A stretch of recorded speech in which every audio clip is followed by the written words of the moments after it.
सर्वांना जय महाराष्ट्र।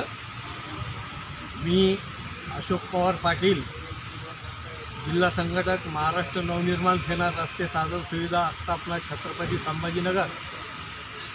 माझ्याबरोबर आमच्या जनहित कक्षाचे राज्य उपाध्यक्ष ॲडव्होकेट विनोदजी भाले सर, त्याचप्रमाणे शहर उपाध्यक्ष अमित जयस्वाल, आमच्या पूर्व विधानसभेचे विभागाध्यक्ष रवींद्र गायकवाड, मध्य विधानसभा विभागाध्यक्ष मनोज भिंगारे।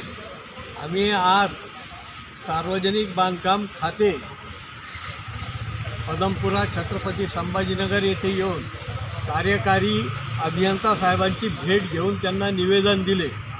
खरं तर हे आज दिलेलं तिसरं निवेदन आहे। पहिलं निवेदन आम्ही 9 जानेवारी 2025 रोजी दिलेलं होतं। दुसरं निवेदन 26 मार्च 2025 रोजी देण्यात आलं आहे। त्यानंतर आम्हाला त्यांचा उपविभागीय अभियंता सार्वजनिक बांधकाम विभाग दक्षिण यांना कार्यकारी अभियंता साहेब यांनी कळवलेलं आहे की यांच्या निवेदनाला ताबडतोब तुम्ही स्मारकावर जाऊन, जिजाऊ महासाहेबांच्या स्मारकावर जाऊन तिथलं काय जर असेल तपासणी करून अहवाल ताबडतोब द्यावा। याच्यात पहिलं पत्र आम्हाला 29/1/2025ला मिळालं, दुसरं पत्र 18/3/2025ला मिळालं, तिसरं पत्र 2 एप्रिल 2025ला मिळालं। ते सांगायचं एवढंच आहे की वार्ड क्रमांक 81 येथे राजमाता राष्ट्रमाता जिजाऊ महासाहेबांचं एक स्मारक अगोदर बांधलेलं होतं। ते स्मारक प्रशासनातर्फे म्हणा किंवा कोणा गुंडातर्फे म्हणा आचारसंहिता लागू असताना तोडण्यात आलेलं आहे। त्याच्यावरही आम्ही कलेक्टर ऑफिसला निवडणूक काळात एक निवेदन दिलं, परंतु त्याच्यावरही काही अजून निर्णय झालेला नाही आहे। दुसरं निवेदन आम्ही सार्वजनिक बांधकाम विभागाचे कार्यकारी अभियंता साहेब अशोक येरकर यांना एक निवेदन दिलेले। त्यामध्ये आम्ही स्पष्ट नमूद केलेलं आहे की राजमाता राष्ट्रमाता जिजाऊ महासाहेबां स्मारकाचे काम अतिशय निकृष्ट दर्जाचे झालेले आहे।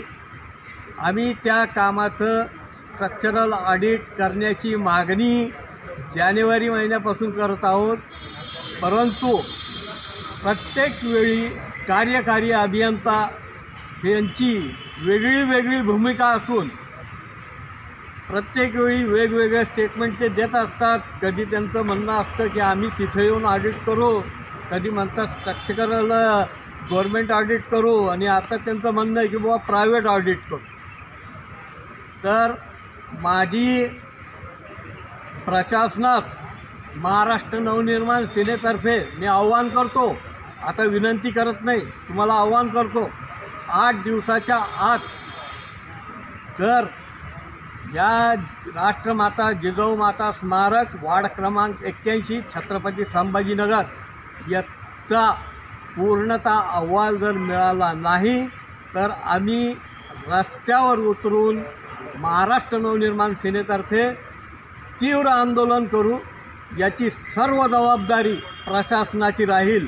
प्रशासनाला एवढं तरी कमीत कमी कळायला पाहिजे की काही रस्त्याचं काम असेल, काही आलतू फालतू कुठं ब्लॉक बसवायचे कामं असतील, तिथे माती खातात हे सगळ्या दुनियेला माहिती आहे, परंतु राजमाता राष्ट्रमाता जिजाऊ महासाहेबाच्या कामामध्ये जर तुम्ही माती खात असाल आणि आम्हाला जर तुम्ही सत्तेपुढं शहाणपण चालत नाही असं जर कळवत असाल तर आपल्याकडे शंकेची सुई जाऊ शकते, हे मी प्रशासनाला आवर्जून सांगतो।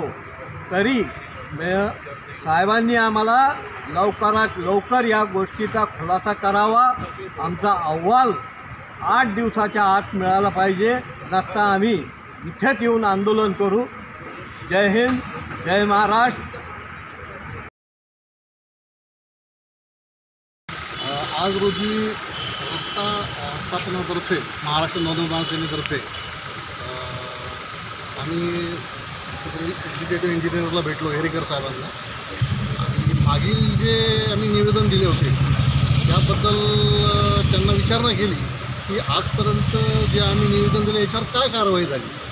तर त्यांनी आम्हाला असे उत्तर दिले की बा आम्ही सदरील एक जे प्रकरण स्ट्रक्चर ऑडिटसाठी गव्हर्नमेंटच्या इंजिनिअरिंग कॉलेजला दिलं होतं, पण ते काही कारणास्तव त्याला डिले होत आहे.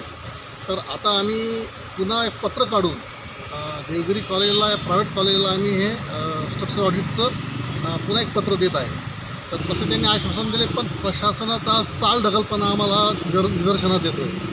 त्याकरिता अशोक काकांनी सांगितल्याप्रमाणे जर का त्यांनी याच्यावर पुन्हा योग्य कारवाई नाही केली तर आम्ही महाराष्ट्र नवनिर्माण सेनेतर्फे तीव्र आंदोलन करू आणि रस्त्यावर उतरू.